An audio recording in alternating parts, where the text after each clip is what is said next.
तो हम लोगों ने पिछले क्लास के अंदर में कूलम्ब्स लॉ की बात की थी और एक आवेश अगर कहीं हो और दूसरा आवेश कहीं हो तो पहला आवेश दूसरे पर बल लगाता है, दूसरा पहले पर बल लगाता है आकर्षण या प्रतिकर्षण का, और उसके लिए सूत्र कूलम्ब्स लॉ से कहा जाता है। लेकिन हमने अपनी चर्चा के अंदर में इस सेंटेंस को अगर ठीक प्रकार से हम टेक्निकली जांचें तो हमने गलत करार दिया था। जो हम कहते हैं force exerted by a charge q1 on another charge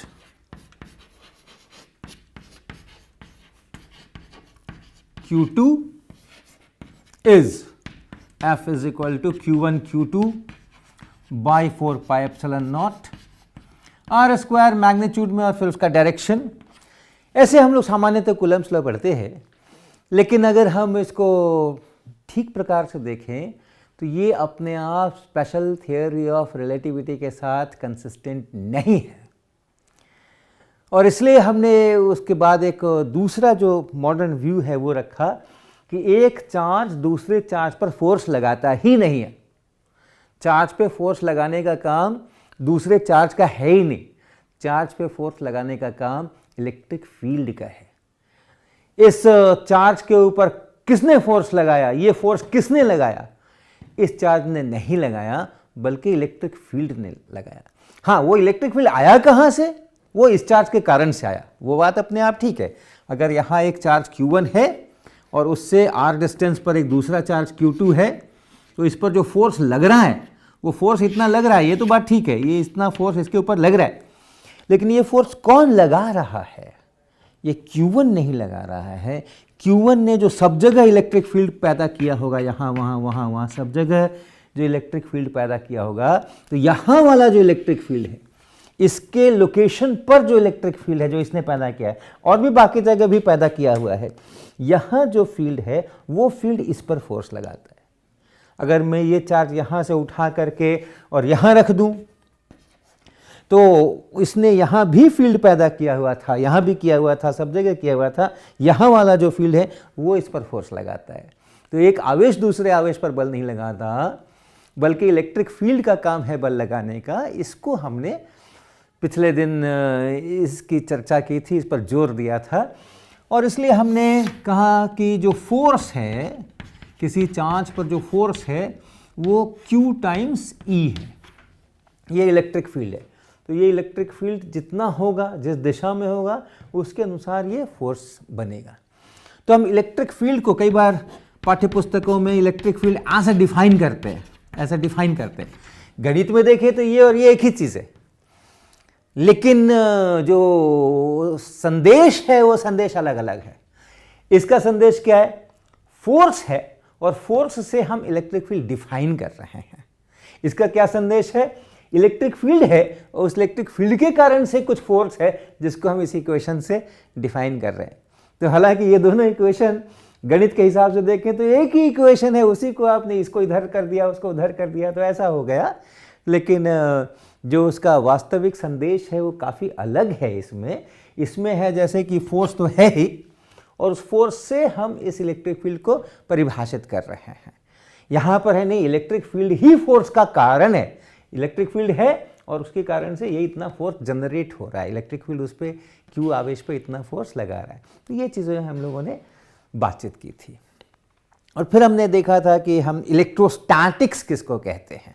ये भी जो रूल्स हैं, ये भी जो रूल्स आए हैं जो इलेक्ट्रिक फील्ड की तरफ से आए हैं, इसके कारण से एक इलेक्ट्रिक फील्ड बना, पहले के कारण से इलेक्ट्रिक फील्ड बना, ऐसा कुछ इलेक्ट्रिक फील्ड बना। और फिर उस इलेक्ट्रिक फील्ड ने, ये इलेक्ट्रिक फील्ड और उस इलेक्ट्रिक फील्ड ने Q2 के ऊपर फोर्स लगाया। तो ये सब जो इक्वेशंस हैं वो उन्हीं परिस्थितियों के लिए सही हैं जिनमें कि हम इलेक्ट्रोस्टैटिक्स है ऐसा बोल सकते हैं। अर्थात जो चार्जेस हैं वो रेस्ट में है, और केवल अभी रेस्ट में है इतना ही नहीं, बल्कि थोड़े पहले से भी वो रेस्ट में पड़े हैं। कितना पहले से, ये इस पर निर्भर करता है कि हम कितने डिस्टेंसेस के बीच की बात कर रहे हैं। अगर हमारा जो डिस्टेंस है ये कुछ r डिस्टेंस है, तो एक जगह से इलेक्ट्रिक फील्ड को और वहाँ तक जाने में r/c ऐसा कुछ समय लगेगा, उसके और पहले से अगर वो वहाँ पर है तो बस ठीक है, वो काफ़ी पहले से घूम फिर भी रहा हो, लेकिन अगर हम r डिस्टेंस में हमारी रुचि है तो r/c इसके और थोड़ा पहले से वहाँ पर अगर वो स्थिर है तो हम उसको इलेक्ट्रोस्टैटिक्स कह सकते हैं। और इलेक्ट्रोस्टैटिक्स की सिचुएशन में ये सारे रूल्स होते हैं, ये हम लोगों ने चर्चा की।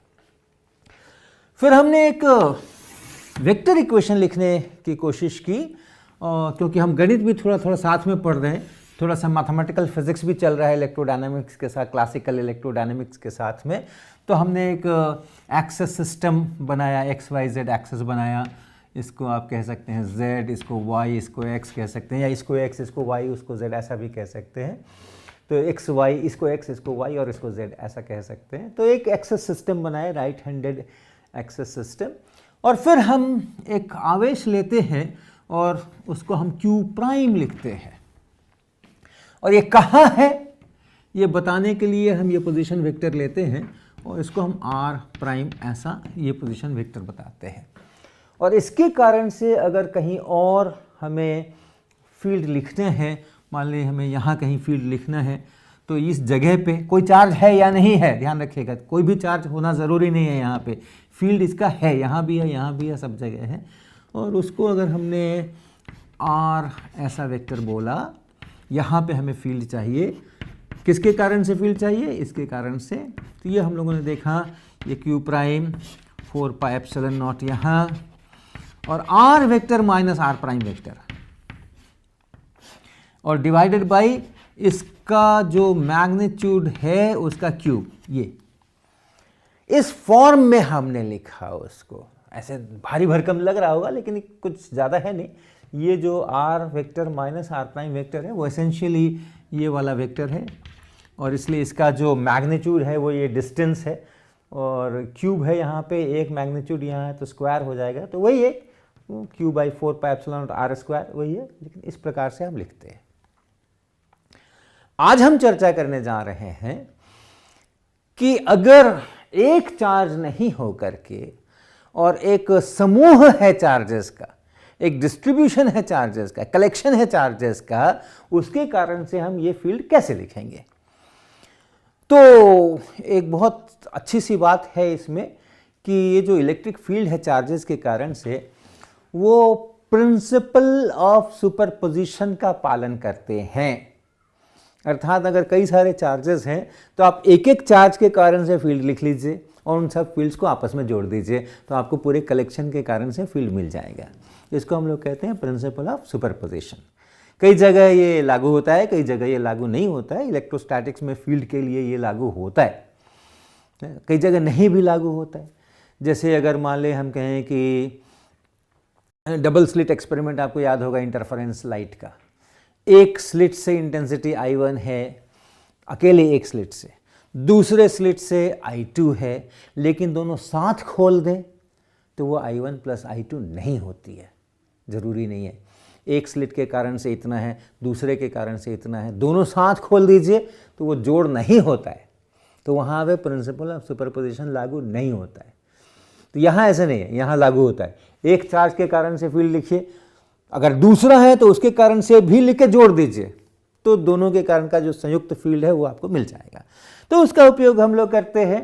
तो चार्ज डिस्ट्रीब्यूशन जो है, अगर हमारा सोर्स है, हम लोग सोर्स जब लिखेंगे तो उसमें ये प्राइम लगा लगा करके लिखेंगे, ये हमारा कन्वेंशन होगा। और जहाँ पर हमें फील्ड निकालना है उस पॉइंट के लिए जब हम लिखेंगे तो बिना प्राइम का लिखेंगे। तो जैसे हमें यहाँ पे अगर फील्ड निकालना है, इसको हम फील्ड पॉइंट कह सकते हैं, जिस पॉइंट पे मुझे फील्ड चाहिए। फील्ड पॉइंट को जब हम लिखेंगे तो बिना ये डैश लगाए हुए, बिना प्राइम लगाए हुए लिखेंगे। और सोर्स जहाँ है उसके बारे में जब लिखना होगा तो हम प्राइम लगा करके लिखेंगे। अमूमन हम इस प्रक्रिया का पालन करेंगे, कभी कभी नहीं भी कर सकते हैं, लेकिन अमूमन इसका पालन करेंगे। तो ये जो हमारा सोर्स है जिसके कारण से हम फील्ड यहाँ लिख रहे हैं, वो कई प्रकार का हो सकता है। उसमें से एक प्रकार है जिसको हम कह सकते हैं डिस्क्रीट चार्ज डिस्ट्रीब्यूशन।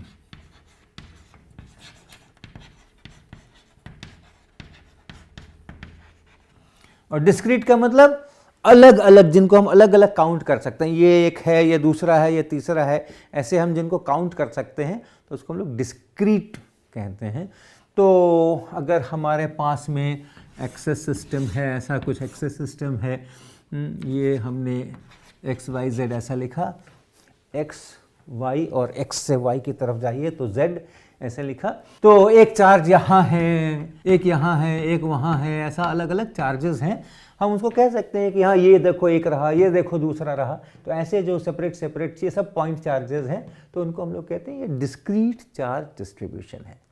तो एक चार्ज है ये, मान लो इसको Q1 प्राइम कहें, ये Q2 प्राइम है, ये Q3 प्राइम है, ऐसे चार्जेस हैं। और उनके जो पोजीशन वेक्टर्स हैं उनको भी हम लोग वैसा ही बोलेंगे, ये R1 प्राइम पोजीशन वेक्टर है, इसका जो पोजीशन वेक्टर है ये R2 प्राइम ऐसा है, ऐसे ही सबके बारे में बताएंगे।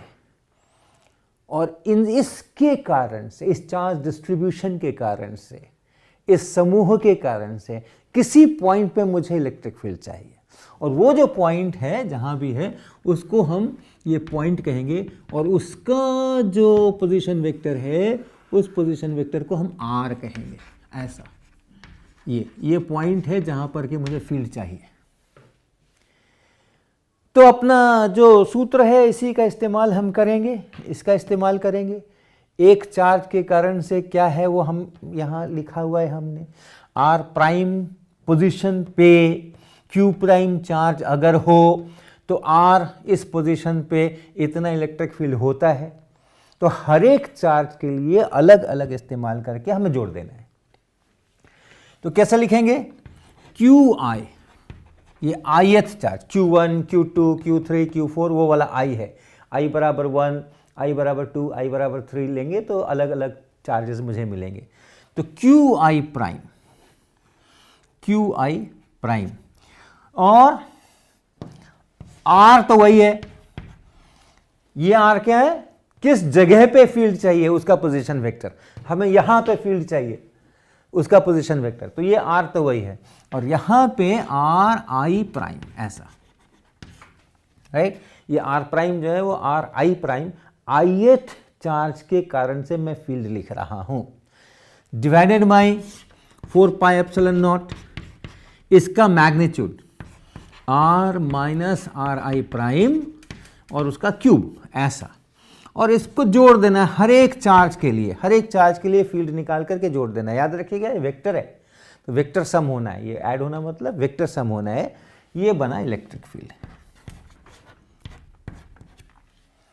तो अगर डिस्क्रीट चार्ज डिस्ट्रीब्यूशन है तो इस प्रकार से हम लोग उसका इलेक्ट्रिक फील्ड लिख सकते हैं, हर एक के लिए अलग अलग।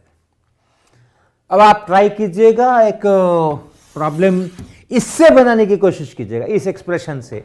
मान लीजिए हमारे पास जो चार्जेस हैं, Q चार्ज हैं, charge Q, charges Q placed at origin, then A00 and then 0 A0, ये तीन चार्ज हैं, 3 चार्जेस। हाँ, हर एक चार्ज Q है और कहाँ कहाँ वो प्लेस्ड है, एक यहाँ, एक यहाँ और एक यहाँ। ज्योमेट्री समझ रहे होंगे आप, ये x कोऑर्डिनेट, y कोऑर्डिनेट और z कोऑर्डिनेट। तो अगर हमने ऐसा लिखा है, ये हमारा x एक्सिस है और y एक्सिस है और z एक्सिस है, तो ओरिजिन पर एक चार्ज बैठा है, ओरिजिन पे 0 0 0 पे एक कहाँ बैठा है, A00, यानी x एक्सिस पर आप a चलिए, yz पे कहीं मत जाइए, तो ये यहाँ पे एक बैठा है चार्ज Q, और तीसरा कहाँ बैठा है 0 A0, यानी y एक्सिस के ऊपर यहाँ एक चार्ज बैठा है। ये तीन चार्जेस हैं, हर एक चार्ज Q है, ये भी Q है, ये भी Q है और ये भी Q है, और इनके कारण से फील्ड चाहिए। चार्जेस Q प्लेस्ड एट इतना इतना, आप कैलकुलेट कीजिएगा, R, calculate electric field at, यहां पे ये एट 0 0 A, इस जगह पे 0 0 A, इस जगह पे हमें इलेक्ट्रिक फील्ड कैलकुलेट करना है।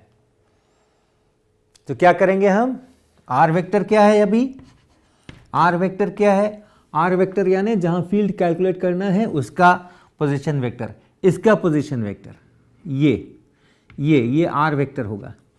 तो क्या लिखेंगे इसको हम, ये है ए के कैप, ऐसा है ना, ए के कैप ऐसा, ये है आर वेक्टर। और 3 चार्जेस हैं, तो आपके पास r1 प्राइम है पहला, वो तो 0 ही है, 0 वेक्टर है।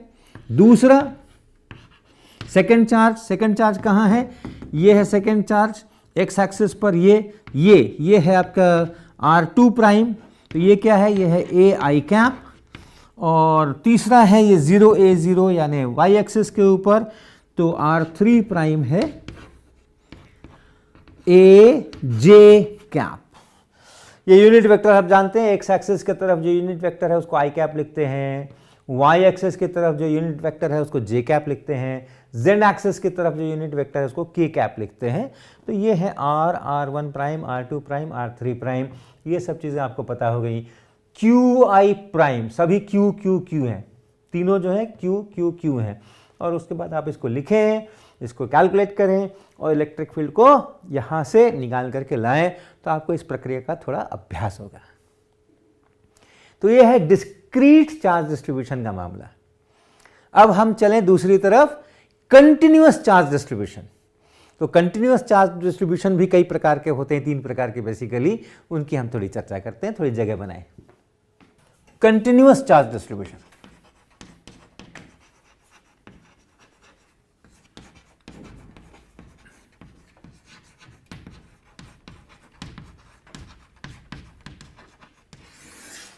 तो कंटिन्यूअस चार्ज डिस्ट्रीब्यूशन में हम एक एक चार्ज को अलग अलग नहीं कह सकते कि एक ये रहा, फिर एक ये रहा, फिर एक ये रहा, ऐसा नहीं कह सकते, वो कंटिन्यूअस है।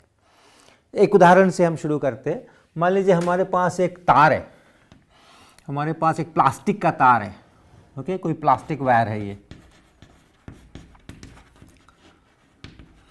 और इस प्लास्टिक वायर पे हमने कुछ चार्जेस रखे हैं, रगड़ के और कुछ करके इसके ऊपर हमने कुछ चार्जेस बनाए हैं, चार्जेस डाले हैं, ऐसा।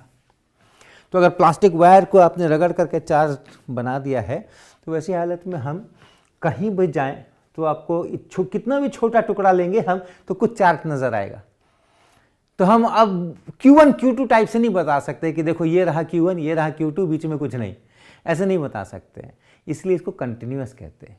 और याद रखिएगा, हमारे पूरे कोर्स के अंदर में, क्लासिकल इलेक्ट्रोडायनामिक्स के कोर्स के अंदर में, हम लोग जब पॉइंट की बात कहेंगे, मेरा पॉइंट मोटा सा है, जब हम एलिमेंट की बात करेंगे तो वो है, तो हम एक एक इलेक्ट्रॉन, एक एक प्रोटॉन, एक एक न्यूक्लियस, उस लेवल पे बात नहीं करने वाले हैं। एंगस्ट्रॉम्स के लेवल पे, नैनोमीटर्स के लेवल पे हम बात नहीं करने वाले हैं।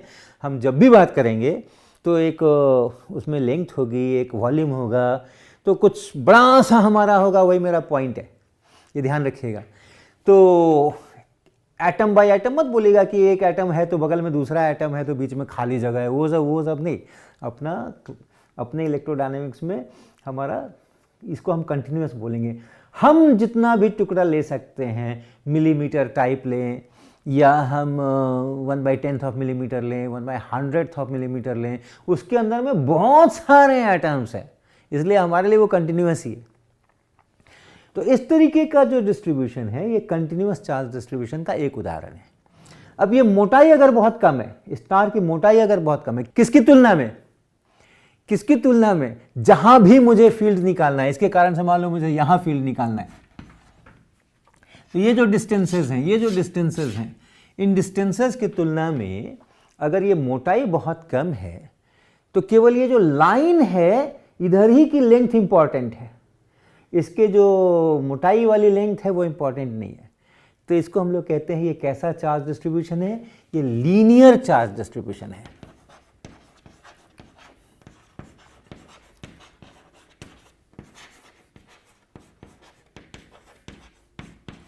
ये एक लाइन के ऊपर सारे चार्ज हैं, लाइन स्ट्रेट लाइन हो सकती है या कर्व्ड लाइन हो सकती है, लेकिन एक लाइन के ऊपर ये सारे चार्जेस हैं, तो इसको हम लोग लीनियर चार्ज डिस्ट्रीब्यूशन कहते हैं। और इस लीनियर चार्ज डिस्ट्रीब्यूशन को डिस्क्राइब करने के लिए कहाँ कितना चार्ज है, कहाँ कितना चार्ज है, कहाँ ज़्यादा चार्ज है, कहाँ कम चार्ज है, वो बताने के लिए हम लोग एक और क्वांटिटी डिफाइन करते हैं जिसको हम कहते हैं linear charge density. Linear charge density. तो अगर हमारा ये एक्सेस सिस्टम है और यहाँ इस पर हमने कोई एक पॉइंट लिया और उस पॉइंट का जो पोजीशन वेक्टर है वो आर प्राइम, ऐसा ये पोजीशन वेक्टर है इसका। देखिए हम प्राइम लिख रहे हैं क्योंकि ये हमारा सोर्स है जिसके कारण से फील्ड यहाँ पैदा हो रहा है। तो ये आर प्राइम है और यहाँ पे हमने एक छोटा सा एलिमेंट इस तार की तरफ लिया ये, और इसकी जो लेंथ है उसको हम डी एल प्राइम लिखेंगे। ये इस तार की ही दिशा में हम तार पर ही एक छोटी सी दूरी तय करेंगे और ये जो इतनी दूरी है, ये तार की जो इतनी लेंथ है, ये जो भाग है तार का, जो एलिमेंट है तार का, उसकी लंबाई जो है उसको हम डी एल प्राइम लिख रहे हैं। और इतनी दूरी में कितना चार्ज है, इतनी दूरी के अंदर में कितने कूलम चार्ज है, उसको हम डी क्यू प्राइम लिखेंगे। यहाँ जो चार्ज है इतनी दूर के अंदर में उसको हम डी क्यू प्राइम ऐसा लिखेंगे। तो डी एल प्राइम लंबाई में डी क्यू प्राइम, इतना आवेश यहाँ पर है। तो उसको अगर आप भाग लगा दीजिए, इस डी क्यू प्राइम को अगर आप डी एल प्राइम से भाग लगा दीजिए, ये जो चीज़ मिलती है इसको हम कहते हैं लीनियर चार्ज डेंसिटी। और सामान्यतः उसके लिए लैम्डा शब्द का, लैम्डा अक्षर का प्रयोग किया जाता है। और ये लीनियर चार्ज डेंसिटी यहाँ जितनी है, यहाँ जितनी है, यहाँ जितनी है, यहाँ जितनी है, वो अलग अलग हो सकती है। हो सकता है कि यहाँ पे बहुत सारे चार्जेस नज़दीक नज़दीक हैं, यहाँ पे कुछ दूर दूर हैं, कहीं नेगेटिव चार्जेस भी हो सकते हैं। तो अलग अलग जगह पे उतना ही डी एल प्राइम अगर हम लें तो उसमें जो चार्ज कंटेन्ड है वो अलग अलग हो सकता है। इसलिए ये जो चीज़ है ये इस आर प्राइम पे डिपेंड करती है। तार पे कहाँ, तार पे किस जगह पे, तार पे यहाँ कि तार पे यहाँ कि तार पे यहाँ। अगर तार पे यहाँ बात करना है तो फिर ये हो गया आर प्राइम, और ये अगर आर प्राइम हो गया तो ये हो गया डी एल प्राइम। ये डी एल प्राइम हो गया तो इतनी दूर के अंदर में फिर हम देखेंगे कि क्या हालत है, कितना चार्ज है, उसके अनुसार ये निकालेंगे। तो अलग अलग आर प्राइम पे यानी अलग अलग पोजीशन पे, तार के अलग अलग पोजीशन पे इसका मान अलग अलग हो सकता है। तो ये फंक्शन है आर प्राइम का। लीनियर चार्ज डेंसिटी को जब हमने आर प्राइम के फंक्शन के रूप में बता दिया कि इस आर प्राइम पे इतनी लीनियर डेंसिटी है, तब वो पूरा चार्ज डिस्ट्रीब्यूशन डिस्क्राइब हो गया। और ऐसी परिस्थिति में अगर किसी पॉइंट P पर हमें चाहिए, इस पूरे के कारण से फील्ड चाहिए, तो P पॉइंट का जो पोजीशन वेक्टर है वो फिर हम ऐसा ही डालेंगे और उसको R वेक्टर बोलेंगे। जो फील्ड पॉइंट है उसको हम लोग R वेक्टर बोलेंगे, जो सोर्स पॉइंट्स हैं उसको हम R प्राइम वेक्टर्स बोलेंगे। तो ये है।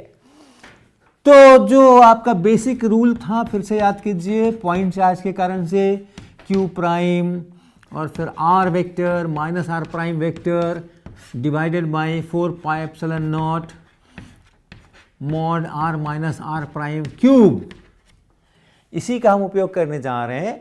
तो अब क्या है, अलग अलग चार्जेस डिस्क्रीट नहीं है तो हम अलग अलग डी एल प्राइम लेंगे। इसके कारण से कितना फील्ड है, फिर इसके कारण से कितना फील्ड है, फिर इसके कारण से कितना फील्ड है, ऐसे ही यहाँ से लेकर के और जितना बड़ा तार है, जितनी दूर तक वो लीनियर चार्ज डिस्ट्रीब्यूशन है, सबके छोटे छोटे पीसेस करके D l prime D l prime D l prime करके उनके कारण से लिख करके उसको जोड़ना है। तो इसके कारण से देखिए, इस डी एल प्राइम के कारण से यहाँ कितना है, यहाँ पर कितना है, ये है आर प्राइम और ये है आर। तो वही सूत्र इस्तेमाल होगा। चार्ज की जगह क्या लिखेंगे हम, इलेक्ट्रिक फील्ड। चार्ज की जगह क्या लिखेंगे, इस पर कितना चार्ज है, तो डी क्यू प्राइम कितना है, डी क्यू प्राइम चार्ज है वो हो गया lambda r prime into d l prime. ये lambda r prime into d l prime, ये इतना चार्ज है। तो चार्ज की जगह हम ये इतना लिखेंगे। उसके बाद क्या लिखेंगे, उसके बाद लिखेंगे आर माइनस आर प्राइम। ये आर वेक्टर है, ये आर प्राइम वेक्टर है, तो ये आर और minus r prime, r minus r prime. और नीचे क्या लिखेंगे 4 पाई एप्सिलॉन नॉट, और इसी वेक्टर का जो मैग्नीट्यूड है वो लिखेंगे आर माइनस आर प्राइम और उसका क्यूब कर देंगे। तो ये होगा इलेक्ट्रिक फील्ड इतने चार्ज के कारण से, और ऐसे ही सबके कारण से लिख करके हमें ऐड करना है। तो इस पूरे को हमें इंटीग्रेट करना है, ऐड करना है यानी इंटीग्रेट करना है। अब डिस्क्रीट नहीं है, एक एक एक एक अलग अलग नहीं है कि हम जोड़ते चले जाएं, अब ये कंटिन्यूअस है, तो हम इंटीग्रेट करेंगे इसको। और कहाँ इंटीग्रेट करेंगे वो हमें बहुत ध्यान रखना पड़ेगा। अब ये नहीं है कि ये लोअर लिमिट है या अपर लिमिट है, इंटीग्रेट करके लोअर लिमिट रख दिया, अपर लिमिट रख दिया, घटा दिया, डेफिनेट इंटीग्रेशन। अब इस लाइन के अलोंग चलना है, इसी के अलोंग चलना है, ऐसे चलो ऐसे चलो, यहाँ निकालो यहाँ निकालो यहाँ निकालो यहाँ निकालो यहाँ निकालो, और तब उसको जोड़ना है। तो इसको हम लोग कहते हैं लाइन इंटीग्रल। ये जो इंटीग्रल है वो लाइन इंटीग्रल कहलाता है, ये लाइन इंटीग्रल कहलाता है। तो ऐसे ये लाइन इंटीग्रल से हम इस इलेक्ट्रिक फील्ड को निकालेंगे। इसी प्रकार से हमारा जो चार्ज है वो एक सरफेस पे बटा हो सकता है, एक सरफेस पर बटा, जैसे यहाँ एक लाइन पे बटा हुआ है चार्ज, वैसे एक सरफेस पर बटा हो सकता है। तो उसको हम लोग कहते हैं सरफेस चार्ज डिस्ट्रीब्यूशन।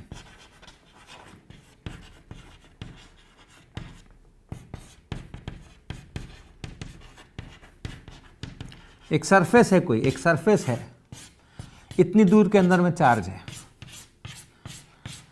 इतनी दूर के अंदर में चार्ज है। मान लो एक बॉल है और उस बॉल को हमने कपड़े से रगड़ करके उस पर आवेश डाल दिया, तो वो आवेश कहाँ फैलेगा, उस बॉल की सतह पर फैलेगा। तो आवेश कहाँ है, बॉल की सतह पर, एक सरफेस पर है। तो ऐसा जब होता है तो उसको सरफेस चार्ज डिस्ट्रीब्यूशन कहते हैं। और इसको कैसे डिस्क्राइब करते हैं, हमने एक छोटा सा एरिया बनाया उस पर, और उस एरिया को अगर हम डी ए प्राइम कहते हैं, इतना बड़ा एरिया बनाया, और इस पर जो चार्ज है वो अगर डी क्यू प्राइम है, तो डी क्यू प्राइम बना D a prime, charge per unit area, छोटा सा एरिया और उस पर जो चार्ज है वो भाग लगा दीजिए। इसको कहा जाता है, इसको हम लोग सिग्मा लिखते हैं जनरली, इसको हम लोग लिखेंगे sigma r prime, sigma r prime. और इसको कहेंगे हम क्या, सरफेस चार्ज डेंसिटी।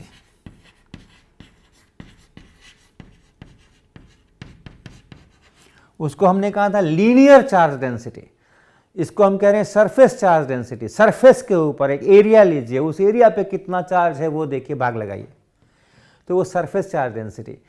और उसी प्रकार से आप इलेक्ट्रिक फील्ड का एक्सप्रेशन लिखेंगे। इलेक्ट्रिक फील्ड का एक्सप्रेशन अगर लिखना है उसी प्रकार से लिखेंगे। पहले चार्ज, तो एक छोटा सा लिया, इस पर कितना चार्ज है, डी क्यू प्राइम चार्ज है, डी क्यू प्राइम कितना है, sigma into d a prime है, तो ये sigma at r prime into d a prime. ये इसकी जगह जैसे यहाँ पे था ये, वैसे ही ये है चार्ज, और उस चार्ज के बाद बाकी सब तो वही है, r vector minus r prime vector divided by 4 pi epsilon naught mod r vector minus r prime vector का क्यूब। तो ऐसा ये हम लोग इसके लिए लिखेंगे सरफेस चार्ज डिस्ट्रीब्यूशन के लिए। और आप अगला क्या मैं लिखने वाला हूं आप समझ ही गए होंगे। अगर एक वॉल्यूम में चार्ज डिस्ट्रीब्यूटेड है, केवल सरफेस पर नहीं, एक आयतन है, एक क्लोज्ड, एक ये वॉल्यूम है, ये क्लोज सरफेस है, अंदर में ये वॉल्यूम है ये, और उस वॉल्यूम के अंदर में अगर हम अंदर में कहीं पे एक छोटा सा एलिमेंट ऐसा बनाए, जैसे बॉल अगर सोचें आप, तो बॉल के भीतर के पूरे पोर्शन को देखिएगा, और उसके अंदर में एक छोटा सा हल्का सा डी कुछ लेकर के, लाइनें लेकर के, और आप छोटा सा वॉल्यूम बनाइए, और इस वॉल्यूम को आप लिखिए, हम लोग इसके लिए सिंबल इस्तेमाल करेंगे डी टाउ, ये टाउ है, ये Greek letter tau, d tau prime, और उस वॉल्यूम में जितना चार्ज है उसको लिखेंगे डी क्यू प्राइम। और फिर हम डिफाइन करेंगे ये जो वॉल्यूम चार्ज डिस्ट्रीब्यूशन हुआ,